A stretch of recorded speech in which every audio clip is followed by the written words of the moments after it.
આજના સમયમાં સમાજમાં સુધારા લાવવા માટે શિક્ષણની તાતી જરૂરિયાત છે। આ પહેલને ડીસાના એક યુવાને શરૂ કરી છે। ડીસા શહેરમાં સુભાષભાઈ ટાંક નામના યુવાને ડીસા શહેરમાં ઝૂંપડપટ્ટી વિસ્તારમાં રહેતા ગરીબ પરિવારના બાળકોને સીતારોગી પાઠશાળા નામની એક પાઠશાળા શરૂ કરી બાળકોને શિક્ષણનું જ્ઞાન પીરસી રહ્યા છે। આ યુવાને શાળા શરૂ કરી છે તેની પ્રેરણા તેમને ક્યાંથી મળી છે અને કેટલા બાળકોને તેઓ શિક્ષણનું જ્ઞાન પીરસી રહ્યા છે, આવો જાણીએ। મારું નામ સુભાષભાઈ ટાંક છે અને અમે ડીસામાં એક 7 સ્ટાર ફાઉન્ડેશન કરીને ચલાવીએ છીએ।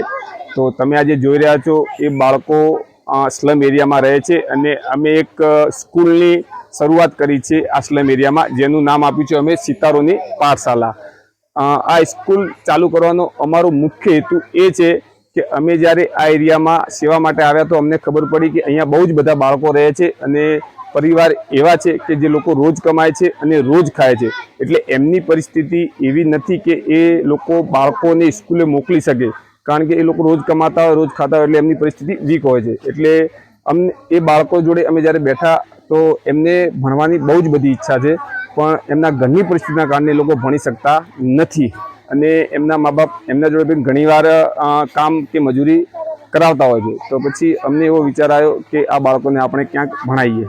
તો ત્યાંથી અમે આની શરૂઆત કરી। પહેલાં અમે આ બાળકોના મા બાપને મળ્યા, એમને સમજાયા કે ભાઈ બાળકોને આ રીતે તમે ભણાવો। શરૂઆતમાં અમારા જોડે 8 કે 10 બાળકો જેવા સ્ટાર્ટ થયા, પછી ધીરે ધીરે બાળકોને રસ પડતો ગયો અને મા બાપનો પણ થોડો સારો સપોર્ટ મળતો ગયો। એમને બી એવું લાગ્યું કે બાળકો ભણશે તો કંઈક સારું કરશે, તો એનાથી આજે અમારા જોડે 40 થી 45 બાળકો ભણી રહ્યા છે અને એમને સારું એજ્યુકેશન મળી રહ્યું છે। એમાંથી 10 કે 12 બાળકો જેવા તમે સ્કૂલમાં બેસાડ્યા છે અને ત્યાં બી એ લોકો એજ્યુકેશન લઈ રહ્યા છે। તો આપણને બધા જાણીએ છીએ કે શિક્ષા જ એક એવું માધ્યમ છે કે જેના દ્વારા આપણે સમાજના બદલાવ લાવી શકીએ। જો આ બાળકોને શિક્ષણ નહીં મળે તો આ બાળકો વ્યસનના કે કોઈ પણ ગુનાહિત પ્રવૃત્તિના રવાડે ચડી જશે। તો આપણે બાળકોને શિક્ષણ આપવું ખૂબ જરૂરી છે અને એના જ કારણે અમે આ સિતારોની પાઠશાળા સ્ટાર્ટ કરી છે અને બાળકો બહુ જ સુંદર રીતે એ ભણી પણ રહ્યા છે।